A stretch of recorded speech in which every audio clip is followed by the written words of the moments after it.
My stepson gave me an ultimatum and threatened to disown me over house rules, so I involved his mom and watched his power play collapse fast at 16. I'm a stepmother to a 16-year-old boy and a 12-year-old girl. My husband Peter and I have been married for 6 years, and I have been a part of their life since then. I also have 2 biological children of my own, a daughter from my first marriage, she is 20, and a 5-year-old with Peter. My relationship with my stepdaughter has always been great, but my relationship with my stepson has been difficult from the start. He has always been antagonistic towards me, rude, and tries to undermine me in front of his father. I have tried to reach out to him multiple times, but it seems like no matter what I do, he does not want to give me a chance. I have always tried to treat both of my stepchildren as my own, but my stepson has made it clear that he does not see me that way. Recently, things came to a head when my stepson gave me an ultimatum. He was bringing over girls, which is fine with me, as long as they keep the door open. But recently I discovered that he had sneaked his girlfriend in overnight and they spent the night together. I found out when I was randomly checking home security footage and confronted him. He told me that he can bring over anyone he wanted because this was his dad's house and not mine, and that I need to start adhering to his rules and stop favoring my biological children, or he will disown me and move out of our home, and tell everyone I kicked him out and I am abusive. I was taken aback by this, as I have always tried to treat both of my stepchildren equally. I asked him what he meant by rules, and he told me that I need to stop being chill with my biological children and start holding them to the same standards as his sister and him. By favoring my biological children, he was referring to my 20-year-old daughter who brought over her boyfriend during Christmas and spent 3 days together at our house. I tried to reason with him and explain that I do not show favoritism towards anyone, but he would not listen. My 20-year-old daughter bringing over the boys she has been dating for 2 years is obviously very different than this 16-year-old sneaking in random teenage girls under my roof, but he refuses to understand that and says that the only reason I have a problem with this is because he is not my biological child. I just do not want any trouble, and God forbid he gets some girl pregnant or in any other sort of trouble. I am just trying to protect my family here and nothing else. I have tried to confront him many times, but he told me things like he is sick of feeling like a second-class citizen in our home, and that he is tired of me always taking my biological children's side. I was hurt by his words, as I have always tried to create a loving and inclusive environment for all of us. I did not know what to do, so I talked to my husband about it. My husband tried to talk to my stepson, but he would not listen to him either. My husband suggested family therapy, but my stepson refused to go. He told us that the only way he will be happy is if I start adhering to his rules and stop favoring my biological children. Things have been tense in our household ever since that conversation. I feel like I am walking on eggshells around my stepson, and he has become even more antagonistic towards me. He is always giving me dirty looks and making snide comments under his breath. It has been hard to keep the peace, but I have been trying my best. He even jokingly says that he will report me for child abuse if I do not agree to his rules. This is when I finally snapped. I knew that he probably did not mean it seriously, but that is a serious threat and could ruin my life. I finally reached out to his biological mom. Now, my son's relationship with his biological mom is complicated. He wanted to stay with her, but because of many legal and practical reasons, Peter was given custody. My stepson jumps at every chance to see his mom, but it does not happen very often. I knew that making her intervene is the only way that he would even consider not being a menace, so I reached out to her and told her about everything that has been going on. She was shocked because she did not expect that her son could be so cruel to me. She was also really angry about the whole bringing over girls situation because as an adult, she obviously understands how unsafe that is. She assured me that she will talk with my stepson. Well, they did talk, and I guess they fought because he had a visit scheduled with her this weekend, and apparently now he is not going. She said he was not welcome at her house until he apologized to me and corrected his behavior. He is now extremely angry at me and says that I am evil for going behind his back and telling his mom. I really feel conflicted, but still strongly believe that what I did was necessary for everyone. Am I the a-hole for telling my stepson's biological mom about his problematic behavior? Update 1. Hey everyone, sorry for the late update. I was not expecting so many of you to be interested in my post. So many of you have been accusing my husband of not being more active in this situation. I just want to clarify that he has been trying his absolute best. I did not focus on him in my original post because obviously the issue is my relationship with my stepson. Also, my husband travels a lot for work and is not even home for 2+ weeks a month. It is difficult, but his job pays well, and as I am a stay-at-home mom, we can use the money. I am sure you guys can understand that raising 4 children is very expensive. Also, my oldest daughter does not live at home. She came home for the holidays and brought her boyfriend along. When she did live with us, she hardly ever brought her boyfriends home, because that is a rule I have and expect all my children to follow. Also, trust me, my stepson is well aware that he is allowed to hang out with his friends and girlfriends in his room, and that my only problem is with him closing the door and girls spending the night. He refuses to compromise and stubbornly keeps saying that I am only doing this because I am not his biological mom, and that I am playing favorites. His sister, my stepdaughter, is confused about the whole matter. And I have been trying to keep her away from the drama as much as possible because, in my opinion, she is way too young to be thinking about this stuff. Overall, she supports me because we have always been close, and she calls me Mom, unlike my stepson, who refers to me by my first name. I am fine with that and respect his decision. His mom has kind of always been pretty flaky when it comes to her responsibilities as a mom. She did tell him to apologize to me, but is not interested in doing anything more. Meanwhile, my stepson hates me because he thinks I am driving her away from him to take revenge. He has been giving me the cold shoulder and refuses to speak to me. The only one he talks to is my stepdaughter. Update 2. It has been 4 days since my last update, and yesterday I woke up and realized that my stepson was not in the house, and a lot of his things are missing from his room. I immediately called his mom to ask if he is with her, and she said that he is not, and that she has not heard from him either. My husband and I were really worried and called every friend of his that we know of, and after almost 3 hours of being extremely worried, we found out that he is with a friend of a friend. My husband went over there to get him, but he said he is not coming back until I apologize to him and agree to his rules. My husband tried to reason with him, but he would not listen. We are really confused and irritated as well. His biological mom refuses to step in, but said that if he shows up at their door, she will tell us immediately. Update 3.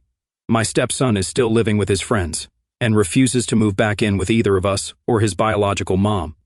We do not want to get the law enforcement involved, but I am afraid there is very little we can do otherwise. It has been heartbreaking to see my stepson's behavior drive a wedge between our family. Even his biological mom has been trying to be supportive, but he has been so difficult to deal with that she started to feel like she cannot do anything right. She told me that she is at her wit's end and that she does not know what to do. I am at a loss as well. I do not know how to fix this situation. I do not know how to make my stepson see that I am not favoring anyone. I have even tried to talk to him, but he will not listen. I have tried to give him space, but he has only become more distant. It is like he has made up his mind that I am the enemy and nothing I do will change his mind. I have been doing a lot of self-reflection, trying to figure out if there is anything I could have done differently. I know that being a step-parent can be a challenging role, and I have tried to be patient and understanding with my stepson, but I cannot help but wonder if there was something I could have done to prevent things from getting to this point. At the same time, I also recognize that my stepson's behavior is not entirely my fault. He is a teenager going through a lot of changes and emotions, and he may be lashing out at me because of things that have nothing to do with me. But even with that knowledge, it is hard not to take his behavior personally. It is also hard because I do not want to create a situation where my other children feel like they are being punished for something that is not their fault. All the other children have been upset about how things have been going on at home, including my stepdaughter. I have tried to talk to them and make sure that they know that this is just a temporary hurdle, but it is still a difficult situation for them to be in. Comments. Not the a-hole. Your stepson is a brat, and he should not be indulged. I think your concerns are totally fine, and you are right. You are his parent and responsible for his well-being. And we all know that if he gets in trouble, you will have to be involved. I suggest letting him have his moment of rebellion. He will soon realize that he cannot crash with friends forever and come back to your house. But if you think you should get the authorities involved, that would be totally understandable. Not the a-hole. I think you, your husband, and your stepson's biological mom are right to hold him accountable and not give in to his pointless demands. The kid is 16 and needs to act his age. He is extremely disrespectful to you, and that should not be tolerated. Personally, I think your husband needs to step in and take charge of the situation because it sounds like you are left to handle everything on your own, which is not fair to you. Next story. My husband has 3 brothers and 1 older sister. Being the only girl from a rich family, she was very spoiled and always gets her way. Both 4 brothers are married and us wives pretty much get along, except that our sister-in-law, Denise, is hard to deal with. It is a very close family, and we work together since it is a family business. Denise has always commented on the older brother's wife, Anne. A few months ago, Anne had a gastric bypass surgery, so she has been losing weight. Denise has been bitter about all the compliments and the attention that Anne is getting. We had a ladies' night out and met Anne's old classmate, who was absolutely stunned by how much Anne changed. She complimented her and asked what she did. She said that it was diet and exercise. Denise called her out that she was lying, that she had gone under the knife and had had her stomach removed. Anne was extremely embarrassed and wanted to go home right away. Keep in mind that she traveled abroad to get it done, since where I come from, it is a taboo topic. The classmate spread the word, and her teenage child asked if she has had surgery since a classmate spread the rumor at school. Anne had a huge argument with Denise. Denise did not want to apologize. She instead said that it was not her fault that Anne was pigging out on everything to the point she needed surgery. I have never had an argument with Denise before, but this time around I lost it and told her that her top-heavy body will not let me wear whatever I want. Yet she is shaming Anne. She has been crying. My husband and parents-in-law want me to apologize. A little backstory: Denise hates her body shape. I usually respect her requests, and she is 15 years older. She has asked me not to wear a similar outfit if we are going to the same place because it made hers look bad. She let me know ahead what not to wear. I never cared until we both went to my niece's wedding 1 week ago, and I could not wear a dress I picked with my older sister. I compromised since she refused to go and started to yell at my husband, who asked her to stop harassing me. My sister wondered why I wore something else. I explained, and she was very upset and thought it was abuse and told sister-in-law off. Listening to her shaming Anne while I was still upset about the wedding made me very upset and found myself shaming her in return, which is wrong. My husband proposed that Denise apologize to Anne, then I apologized to Denise, which seems fair, but Denise refused. So my husband changed sides, stating that she should not dish it if she cannot take it. So, should I apologize for being the a-hole or stand my ground? Sorry for any spelling or vocabulary mistakes. English is not my first language, and thank you for reading this far. Honestly, I might have to go with not the a-hole. Anne is not the a-hole either. Sure, it is never right to body shame others, and 2 wrongs do not make a right in everything. But Denise really needed to get a taste of her own medicine. Denise called her out that she was lying, that she had to go under the knife and had her stomach removed. She did this out of pure malice and envy, because Anne looks better than she did before, and Denise cannot stand the thought of her getting complimented and getting this attention. It is all fun and games until you are the target of body shaming. Not the a-hole. While I think your sister-in-law should not have lied about how she lost the weight, it was not Denise's place to embarrass her nor tell anyone. Also, who is she to police what you wear? Not the a-hole. Do not apologize. I cannot stand people who are fine insulting, belittling others, yet when they get a taste of their own medicine, then it is wrong and they are the victim. Denise is a bully. Next story: a while back, I, female, 29, was out with my friends for our friend's 30th. It was a big night. People were various levels of drunk. Backstory: my friends tend to be helpless turtles and I end up looking after them. One of my friends, Adam, was very drunk. He had been annoying me all night, but I obviously made sure he was okay. Come the end of the night, we have 6 people to get home. 3 people live near me. Adam lives on the other side of town, and the birthday girl lives down the street. I am getting my 3 a.m. taxi during a shortage, so on 4 applications, stopping birthday girl from getting involved in a stranger domestic, and trying to get Adam to phone a taxi and stopping him from getting aggressive with the people birthday girl is talking to. I managed to get my group a taxi and to get Adam and birthday girl away from the strangers. Adam keeps talking about walking home. Finally, I get him to agree to walk birthday girl to her flat at the bottom of the street and get a taxi from there. I get my group home safely, and birthday girl says she got home, so I go to sleep. I wake up to a message from Adam's wife. Where is he? I asked birthday girl, and she says he did not wait at hers and walked home, literally miles. Finally, he stumbles home after waking up in a garden 2 streets over. My view on this was, yes, I should have waited with him and got him a taxi, but he is also a grown man. I organized a safe place for him to wait. He could have stayed on her sofa. I thought it was over, but when I was over at his wife made snarky comments about me not looking after him. We are going out to some parties, and obviously the heavier drinkers will be in a bad state. His wife texts me, saying that I should remember he has 3 children at home before I let him get himself in trouble. I feel this is not my job and told her so, and she called me an a-hole and a bad friend. She also pointed out if he was a girl, I would make sure he got in a taxi. Update. I texted my friend and his wife saying, "Sorry, my babysitting services are not available tonight. Make other arrangements." I told the rest of my friends I was not staying out all night. They could get in my taxi when I head home, but after that, they need to get themselves home. I know a lot of you think birthday girl has a drinking issue. I agree. Since that first night, she has calmed a lot and got a taxi home tonight when I did. Before I left, I got Adam to share his location with his wife. Not the a-hole. It is not your job. Tell his wife that she should AirTag him with his consent, and that she can ping his location and pick him up at the end of the evening. You are done. Not the a-hole. Not looking after him. Let him get himself in trouble. You are not Adam's mother. It is getting so that not only drunks expect everyone else to look out for them, but even their wives expect everyone else to look out for drunks. How about Adam learn to take responsibility for himself, even if that means, God forbid, he tone down the drinking and not get plastered all the time?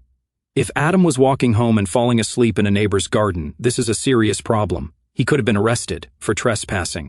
I think it is more his wife's job to address Adam's problem, not yours. Not the a-hole. Wife is upset with Adam, but it is easier for her to direct that at you than confront him personally.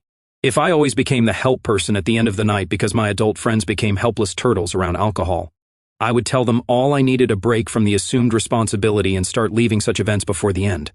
I would also forward the text to Adam and tell him right now that he is responsible for himself on some parties and that perhaps he should remember his own 3 children. Wife is not the a-hole here, but your friends making your presence their entire coping strategy on big nights out are actually the bigger a-holes. They are taking advantage of you. As I sit in the quiet kitchen at 2 a.m., the house finally still after another day of tense silences and slammed doors. The weight of everything presses down harder than ever. The Christmas lights are still up. Peter insisted we leave them on for the little one's sake, but their soft glow feels mocking tonight, like they're trying to remind me of the family harmony we're supposed to have. My coffee has gone cold in the mug, and I can't bring myself to drink it. I just keep staring at the empty chair where my stepson used to sit, picking at his breakfast while throwing me sideways glances full of resentment. Now that chair stays empty, and the silence is louder than any argument we ever had. I feel exhausted in a way that sleep can't fix, not just physically, though God knows chasing after a 5-year-old, keeping the 12-year-old from feeling caught in the crossfire, and managing the household while Peter's gone for weeks at a time is draining enough, but emotionally, bone-deep tired. I've spent 6 years trying. 6 years of gentle overtures, of remembering his favorite snacks, of staying calm when he called me by my first name like I was the hired help, of biting my tongue when he'd mutter something cutting under his breath. I told myself it was normal teenager stuff, that he was grieving the old family structure, that one day he'd see I wasn't the enemy. I really believed that patience and consistency would win him over. Now I'm not so sure, and that doubt hurts more than his words ever did. There's guilt too, a thick, suffocating layer of it. Did I push too hard by calling his mom? Was involving her the nuclear option that proved his worst fears? That I'm the wicked stepmother trying to control his life and drive a wedge between him and the people he loves? I replay the conversation in my head, the way his voice cracked when he found out I'd spoken to her, the pure betrayal in his eyes. "You're evil," he said. "You did this to get revenge." Those words echo on loop. I didn't do it for revenge. I did it because he threatened to report me for child abuse, because he was sneaking girls in overnight at 16, because I was terrified of what could happen. Pregnancy, STDs, coercion, regret, or worse, and because I'm legally responsible for him when his dad's not here. I was scared, and I was angry, and I felt cornered. But now he's gone, crashing on strangers' couches, and every night I lie awake wondering if he's safe, if he's eating, if he's okay. The guilt whispers that I broke something irreparable, that I'm the reason our family is fractured. And yet, there's anger too, sharp and justified and ugly. I'm furious at a 16-year-old boy for thinking he gets to dictate house rules, for weaponizing the fact that I didn't give birth to him, for turning every boundary I set into proof of favoritism. I'm furious at the double standard he clings to. His sister gets the same rules. My adult daughter gets a pass because she's 20 and in a long-term relationship, but somehow that makes me a monster. I'm furious at the way he's made me question every interaction I've ever had with him, every time I tried to hug him or ask about his day or include him in family plans. Did I really favor my bio kids? Or did I just treat him like the teenager he is, while he demands the freedoms of an adult without the responsibility? The anger feels like a betrayal of the role I signed up for, but it's there, burning low and steady. Mostly, though, I feel grief. Grief for the relationship I hoped we'd have one day. Grief for the little boy I met at 10, who still had moments of shy sweetness before the walls went up. Grief for the family dinners that used to have laughter instead of silence. Grief for my stepdaughter, who's caught in the middle and keeps asking why her brother won't come home. Grief for Peter, who's trying to hold everything together while being gone half the month, torn between supporting me and wanting his son safe. Grief for myself, for the woman who dreamed of being a bonus mom, not the villain in someone else's story. I don't know how this ends. Part of me wants to text him right now, say I'm sorry for going behind his back, that I'll back off, that he can come home. But the other part, the part that remembers the threats, the disrespect, the way he looked at me like I was nothing, knows that giving in would teach him that tantrums and ultimatums work. So I sit here, in the dark, torn between love and self-respect, between wanting to fix everything and knowing some things might never be fixable. Tomorrow I'll get up, make breakfast for the kids who are still here, smile even when it hurts, and keep the house running. I'll answer the 12-year-old's worried questions as gently as I can. I'll wait for Peter's call from whatever airport he's stuck in, and I'll hope, against all evidence, that somewhere in that angry, hurting boy is still the kid who might one day realize I was never the enemy, that I was just trying, in my imperfect way, to keep everyone safe. Until then, I'll carry the guilt, the anger, and the grief, because that's what step-parents do sometimes. We love anyway, we hurt anyway, and we keep showing up, even when no one shows up for us.